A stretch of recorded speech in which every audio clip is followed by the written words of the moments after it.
Ako si Rod. May pangarap ako kaya ginagawa ko to.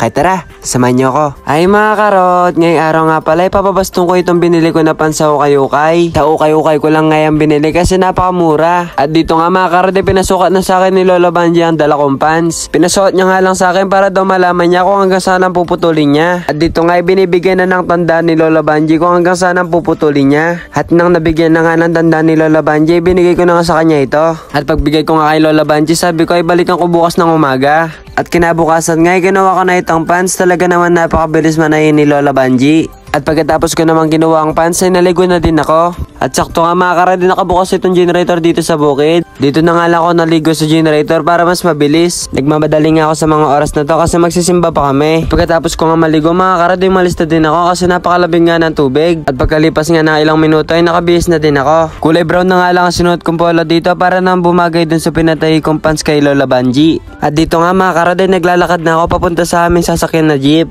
At pagkarating ko nga dito sa jeep ay nandito na pala lahat sila. Tayong dalawa na lang daw ang kulang. Chararot! Pagkasakay ko nga dito sa jeep ay umalis na din kami para pumunta sa Florida Blanca Christian Church. Doon nga kami pinapasimba sa Florida Blanca ngayon kasi may gaganapin na maliit na event na tinatawag na kantata. At habang papunta nga tayo sa Florida Blanca ay nadaanan naman namin dito ang I Love Balubad. Ang sa kanila I Love Balubad, ang sa akin I Love You. Chararot! Ang ganda nga ng barangay Balubad mga karad kasi bawat bahay may nakasabit na parol. Sobrang titig ko sa mga parol ay hindi ko namamalayan nakakatulog na pala ako. Nakakatulog nga ako sa mga oras na to kasi wala pa talaga akong tulog. Hindi na nga ako nakakatulog ng maayos simula nga nung nag-vlog ako. Pero okay lang para naman sa pamilya ko itong ginagawa ko. At fast forward nga mga karad, nandito na nga pala tayo sa tulay ng Florida Blanca. At habang tumatawid nga kami ng tulay, may nasiraan dito na motor. Dito nga tinatry nilang mapagana ang kanilang dalang motor. Nang ayaw nga gumana, itutulak na lang nga sana ito papunta sa gilid. Nakalipas nga lang ng ilang minuto ay gumana na nga ulit ito. Shoutout sa inyong tatlo mga kuya, sana makita nyo tong video nyo. Chararot! Nakalipas nga ng ilang minutong biyahe mga karada, dito na nga kami sa Florida Blanca Christian Church. Napakatagal ko na nga hindi pumupunta dito. Ang last ko nga pagpunta dito ay 10 years old pa lang yata ako. At pagpunta nga namin dito ay pumasok na nga kami lahat. At pagpasok nga namin dito ay nabigla ako kasi last na pagpunta ko dito hindi pa ganito ang tsura.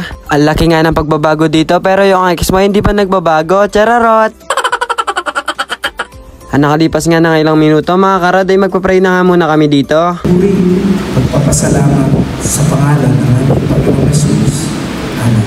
At pagkatapos nga namin mag-pray mga karad ay may nag-umpisa na nga dito magkanta. There will be some sorrow, I still know we'll bring 10,000 joys.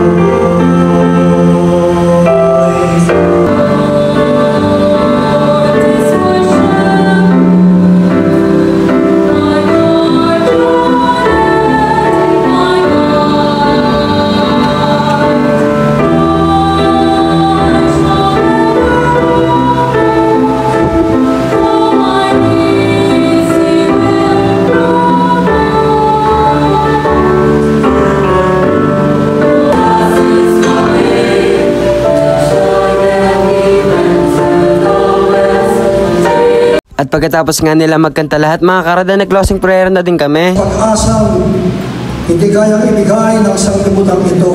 At pagkatapos nga namin mag-closing prayer mga karada, siyempre papakainin ko ng mga laga ko sa tiyan. Chararot! Ito nga pala lahat ng mga kainin ko ngayon mga karada, kinuha ko nga lahat kasi talaga naman napakasarap nito. Lahat nga nang yan mga karada, libre lang kaya kinuha ko na lahat. Chararot! At pagkatapos nga namin kumain mga karada, uuwi na din kami at hanggang dito na lang. Salamat!